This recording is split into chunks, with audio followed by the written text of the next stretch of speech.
General ಆಗಿ ನಾವು fancy recipes ಮಾಡಬೇಕಾದ್ರೆ ಬ್ರೆಡ್ ಕ್ರಮ್ಸ್ನ ಯೂಸ್ ಮಾಡ್ತೀವಿ. ಸೊ ಬ್ರೆಡ್ ಕ್ರಮ್ಸ್ನ ನಾವು ಮಾರ್ಕೆಟಿಂದ ಪರ್ಚೇಸ್ ಮಾಡ್ಕೊಂಡು ಬಂದು ಮಾಡ್ತೀವಿ, ಬಟ್ ಮನೆಯಲ್ಲೇ ಈಸಿಯಾಗಿ ಮಾಡ್ಕೋಬೋದು. ಅದರಲ್ಲೂ ಹೆಲ್ತಿಯಾಗಿ ಬ್ರೆಡ್ ಕ್ರಮ್ಸ್ನ ಹೇಗೆ ಮಾಡ್ಕೊಳ್ಳೋದು ಅಂತ ನಾನು ಇವತ್ತಿನ ರೆಸಿಪಿಯಲ್ಲಿ ತೋರಿಸ್ತೀನಿ. ಸೊ ಇವತ್ತು ನಾನು ಮಿಲೆಟ್ ಬ್ರೆಡ್ಡಿಂದ ಬ್ರೆಡ್ ಕ್ರಮ್ಸ್ನ ಮಾಡ್ತಾ ಇದ್ದೀನಿ. So let's begin the recipe. Hello everyone, welcome to desi eat desi love Desi.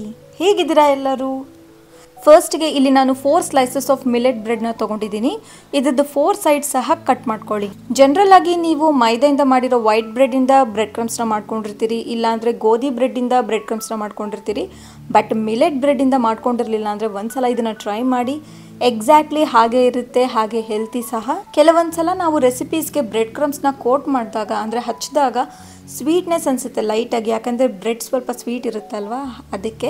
But ನಾನು ಮಾಡೋ ಥರ ನೀವು ಬ್ರೆಡ್ ಕ್ರಮ್ಸ್ನ ಟ್ರೈ ಮಾಡಿ, ಡೆಫಿನೆಟ್ಲಿ ಸ್ವೀಟ್ನೆಸ್ ಯಾವುದೂ ಇರಲ್ಲ. ಯಾಕೆಂದರೆ ನಾನು ಇದರಲ್ಲಿ ಒಂದು ಸೀಕ್ರೆಟ್ ಇಂಗ್ರೀಡಿಯೆಂಟ್ ಆ್ಯಡ್ ಮಾಡ್ತಾ ಇದ್ದೀನಿ. ಸೊ ಮಿಸ್ ಮಾಡಿದೆ, ಹಾಗೆ ಸ್ಕಿಪ್ ಮಾಡಿದೆ ನೋಡಿ. ಬ್ರೆಡ್ 4 ಸೈಡ್ ಸಹ ಕಟ್ ಮಾಡ್ಕೊಂಡಿದ ನಂತರ ಅದನ್ನು ಮಿಕ್ಸಿ ಜಾರ್ಗೆ ಹಾಕಿ ಗ್ರೈಂಡ್ ಮಾಡ್ಕೊಳ್ಳಿ. ನೋಡಿ ಈ ಥರ ಸ್ವಲ್ಪ ತರಿಯಾಗಿ ಮಾಡ್ಕೊಳ್ಳಿ, ಪೂರ್ತಿ ನೈಸಾಗಿ ಮಾಡ್ಕೋಬೇಡಿ. ಆ್ಯಂಡ್ ನೀವೇನಾದರೂ ನನ್ನ ಚಾನಲ್ನ ಫಸ್ಟ್ ಟೈಮ್ ನೋಡ್ತಾ ಇದ್ದರೆ ಪ್ಲೀಸ್ ಈಗಲೇ ಸಬ್ಸ್ಕ್ರೈಬ್ ಮಾಡ್ಕೊಳ್ಳಿ, ಹಾಗೆ ಬೆಲ್ಲೈಕನ್ನ ಪ್ರೆಸ್ ಮಾಡಿ. So that you will get notifications. ನನ್ನ ರೆಸಿಪೀಸ್ ನಿಮ್ಮ ಹತ್ರ ಬೇಗ ತಲುಪುತ್ತೆ. ಓಕೆ, ನೆಕ್ಸ್ಟ್ ಈಗ ನಾವು ಗ್ರೈಂಡ್ ಮಾಡ್ಕೊಂಡಿರೋ ಬ್ರೆಡ್ನ ಪ್ಯಾನ್ಗೆ ಹಾಕಿ ಫ್ರೈ ಮಾಡ್ಕೊಳ್ಳೋಣ. ಇದಕ್ಕೆ ನೀವೇನು ಆಯಿಲ್ ಆಗಲಿ ಗೀ ಆಗಲಿ ಏನೂ ಹಾಕೋ ಅವಶ್ಯಕತೆ ಇಲ್ಲ, ಯಾಕೆಂದರೆ ಇದನ್ನು ನಾವು ಡ್ರೈ ರೋಸ್ಟ್ ಮಾಡ್ಕೋಬೇಕು. So mainly and very importantly ನೀವು ಫಸ್ಟ್ ಫ್ಲೇಮ್ನ ಲೋವಲ್ಲೇ ಇಡಬೇಕು.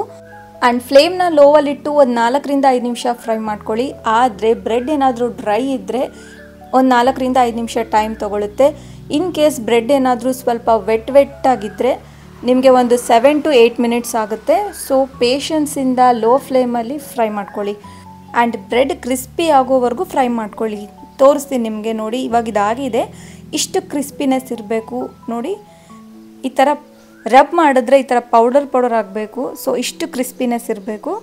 ಹಾಗೆ ಇನ್ ಕೇಸ್ ನಿಮ್ಗೆ ಏನಾದರೂ ಮಿಲೆಟ್ ಬ್ರೆಡ್ ಸಿಗಲಿಲ್ಲ ಅಂದರೆ you can go with white bread also. ಅದನ್ನು ಸಹ ಇದೇ ಥರ ಫಾಲೋ ಮಾಡಿ ಮಾಡ್ಕೊಳ್ಳಿ. ಸೊ ಮನೆಯಲ್ಲೇ ನೀವು ಈಸಿಯಾಗಿ ಬ್ರೆಡ್ ಕ್ರಮ್ಸ್ನ ಮಾಡ್ಕೋಬೋದು. ಹಾಗೆ ಸ್ವಲ್ಪ ತಣ್ಣಗಾದ ನಂತರ ಈ ಥರ ಕೈಯಿಂದ ಸ್ವಲ್ಪ ರಬ್ ಮಾಡ್ಕೊಳ್ಳಿ. ನೋಡಿದ್ರಲ್ಲ ಎಷ್ಟು ಈಸಿಯಾಗಿ ಬ್ರೆಡ್ ಕ್ರಮ್ಸ್ನ ಮಾಡ್ಕೋಬೋದು ಅಂತ. ಅದರಲ್ಲೂ ಹೆಲ್ತಿಯಾಗಿ ಮಿಲೆಟ್ ಬ್ರೆಡ್ಡಿಂದ ಬ್ರೆಡ್ ಕ್ರಮ್ಸ್ನ ಸಹ ಮಾಡ್ಕೋಬೋದು. ಸೊ ಈ ವಿಡಿಯೋ ನಿಮ್ಗೆ ಇಷ್ಟ ಆಗಿದ್ದರೆ ಲೈಕ್ ಮಾಡಿ, ಕಮೆಂಟ್ ಮಾಡಿ, ಹಾಗೆ ನಿಮ್ಮ ಫ್ರೆಂಡ್ಸ್ಗೆಲ್ಲರಿಗೂ ಶೇರ್ ಮಾಡಿ. ಆ್ಯಂಡ್ ಹಾಗೆ ಇನ್ನೂ ಡಿಫ್ರೆಂಟ್ ರೆಸಿಪೀಸ್ಗೋಸ್ಕರ ಈಗಲೇ ಸಬ್ಸ್ಕ್ರೈಬ್ ಮಾಡ್ಕೊಳ್ಳಿ. ಆ್ಯಂಡ್ ಫೈನಲ್ ಆಗಿ ಸ್ವಲ್ಪ ಖಾರದ ಪುಡಿನ ಹಾಕಿ. This is the secret ingredient. ಇದು ಹಾಕೋದ್ರಿಂದ ಲೈಟಾಗಿ ಏನಾದರೂ ಸ್ವೀಟ್ನೆಸ್ ಇದ್ದರೆ ಸೊ ಬ್ರೆಡ್ಡಲ್ಲಿ ಇರಲ್ಲ. ಹಾಗೆ ಸ್ವಲ್ಪ ಉಪ್ಪನ್ನು ಹಾಕಿ ಒಂದು ಸಲ ಚೆನ್ನಾಗಿ ಮಿಕ್ಸ್ ಮಾಡ್ಕೊಳ್ಳಿ. ಸೊ ಈ ಖಾರದ ಪುಡಿ ಹಾಗೆ ಉಪ್ಪು ಎಲ್ಲವುದು ಚೆನ್ನಾಗಿ ಸ್ಪ್ರೆಡ್ ಆಗೋ ಥರ ಚೆನ್ನಾಗಿ ಮಿಕ್ಸ್ ಮಾಡ್ಕೊಳ್ಳಿ. ಆ್ಯಂಡ್ ಈ ಬ್ರೆಡ್ ಕ್ರಮ್ಸ್ನ ನೀವು ವೆರೈಟೀಸ್ ಆಫ್ ರೆಸಿಪೀಸಲ್ಲಿ ಯೂಸ್ ಮಾಡ್ಬೋದು.